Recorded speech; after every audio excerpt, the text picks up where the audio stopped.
Sabemos que el calor puede transformar la materia de un estado en otro. El cobre, por ejemplo, se transforma en líquido a una temperatura de 1083 grados centígrados. Si la temperatura de este cobre fundido se aumentara a 2300 grados, empezaría a hervir y a convertirse en gas. Cuando el cobre se enfría, vuelve al estado sólido.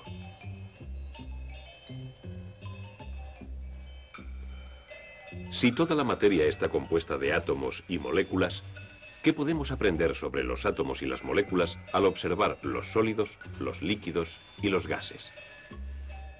Según la teoría molecular de la materia, todos los sólidos se componen de átomos y moléculas dispuestos de forma ordenada, denominada estructura cristalina. Esta disposición proporciona a los cristales sus formas características. Esta estructura cristalina no se observa a simple vista en la mayoría de los sólidos. Si una pieza de cobre se pule y se lava con ácido para eliminar el óxido, se puede observar al microscopio. Ahora se pueden ver los pequeños cristales que componen el cobre. Su forma ordenada es incluso más evidente con mayor aumento. También se pueden observar los distintos tipos de cristales que componen una pieza de granito normal. Se corta una lámina de la roca con una sierra de diamante y se pule hasta que esté fina y lisa. Ahora la luz traspasa la roca. Con un microscopio los cristales se observan con gran detalle. Se pueden conseguir imágenes que normalmente no se observarían con un instrumento óptico mediante un microscopio de electrones. Se cree que estos pequeños cristales de arcilla son moléculas individuales y los científicos creen que los sólidos se componen de moléculas ordenadas.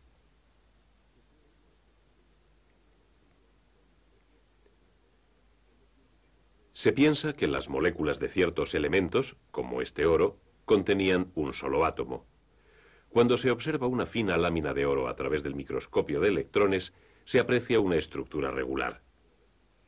Este modelo es una red de estructura cristalina y se cree que puede ser una estructura de átomos individuales de moléculas que componen el oro en estado sólido.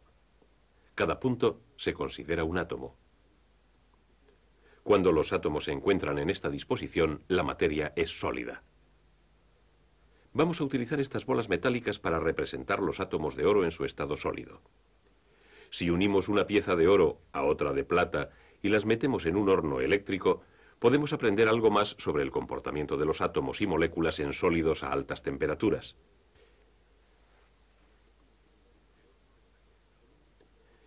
Este horno está conectado a un microscopio a través del cual podemos observar los metales.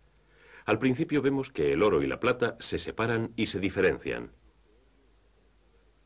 Ahora aumentaremos la temperatura hasta los 800 grados centígrados. Esto está muy por debajo del punto de ebullición de cualquiera de los dos metales. No obstante, pronto observamos un cambio. La línea entre los metales se distingue. Al cabo de 24 horas en el horno, parece que los metales se han mezclado. Pero ¿cómo pueden dos piezas de metal mezclarse sin fundirse?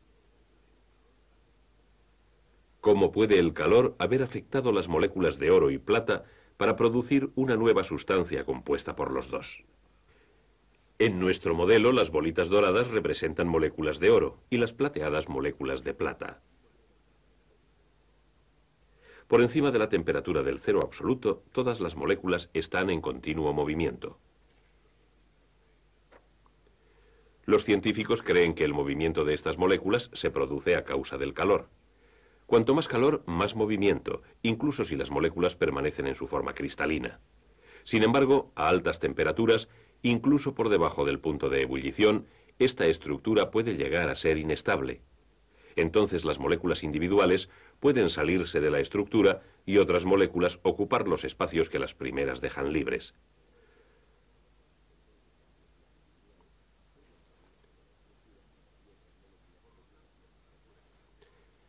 Por lo tanto, las moléculas de oro y de plata empiezan a intercambiarse.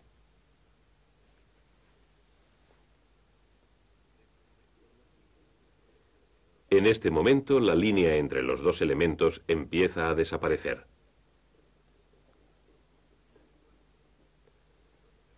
Y al igual que en nuestra demostración en el horno, el movimiento molecular conduce al final a una mezcla total de los dos elementos.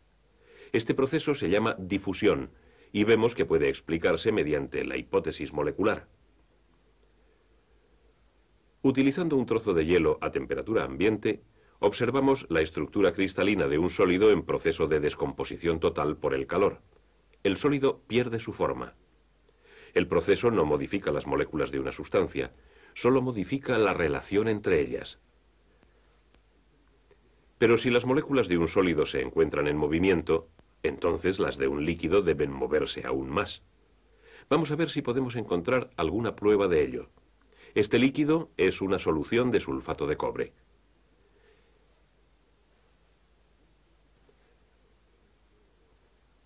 Ya que la solución de sulfato de cobre pesa más que el agua, permanece en el fondo del vaso.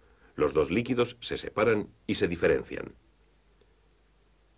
Pero con el tiempo vemos que los líquidos se difunden de la misma forma que lo hicieron la plata y el oro.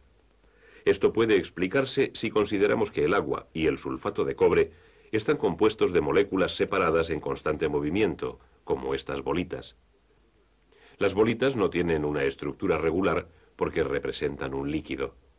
Con el paso del tiempo, las moléculas chocan unas con otras y se difunden, tal como ocurrió con la plata y el oro en nuestro horno. Podemos observar los efectos de las moléculas en movimiento más de cerca si colocamos una gota de leche en un portaobjetos del microscopio.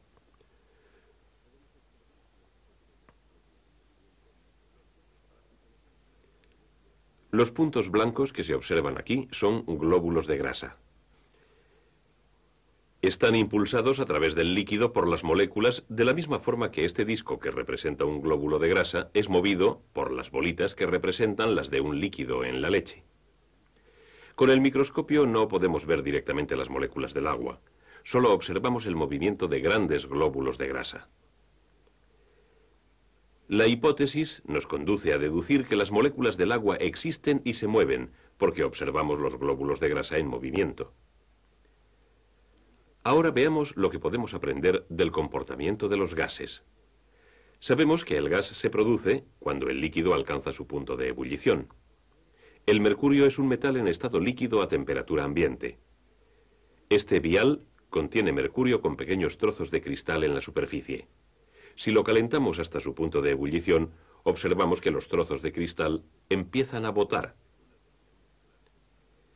Según la teoría molecular, estos trozos son desplazados por moléculas que se escapan en cuanto el mercurio se transforma en gas. Podemos investigar más la obtención de gases con una pieza pequeña de aluminio colocada sobre un calorífero especial. Este aparato se cubre con una campana de vidrio.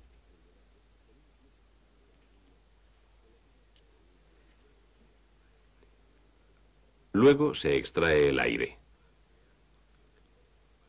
Tras crear el vacío dentro de la campana, se conecta el aparato.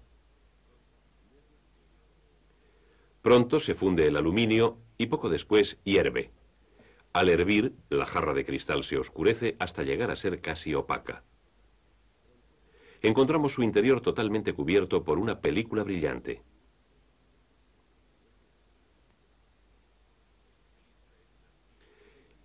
Esta película es el aluminio que se volvió sólido al enfriarse en el cristal.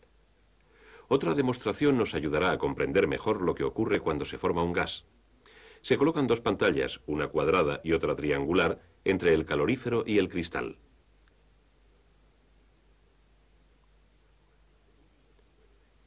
Si las moléculas de aluminio se mueven en línea recta, como hace la luz, estas pantallas no dejarán que lleguen a ciertos lugares de la jarra de cristal. Vemos cómo las moléculas oscurecen parte del cristal, pero cómo las dos áreas protegidas por las pantallas permanecen claras. Por lo visto, las moléculas sí se mueven en línea recta. Podemos aprender algo sobre la velocidad y cantidad de las moléculas que se escapan mediante este pequeño molinillo. Se le coloca al lado del calorífero y se protege un lado. Cuando se calienta el aluminio, el molinillo empieza a girar. Con el aumento de la temperatura, escapan más moléculas de forma rápida.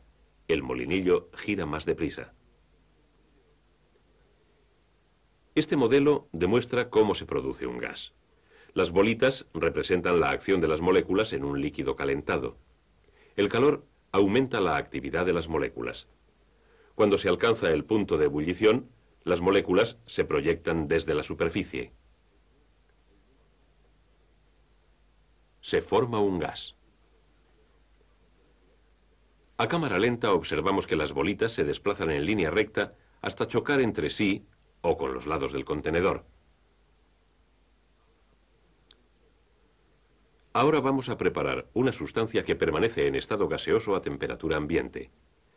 Al introducir cobre en ácido nítrico, se produce dióxido de nitrógeno, un gas marrón oscuro que se recoge con este aparato.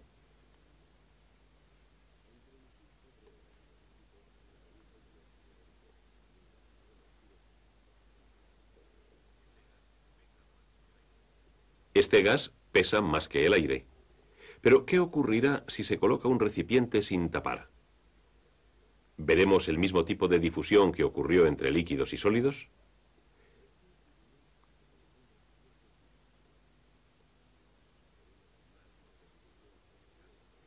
Tras 12 minutos, el gas y el aire se difunden totalmente.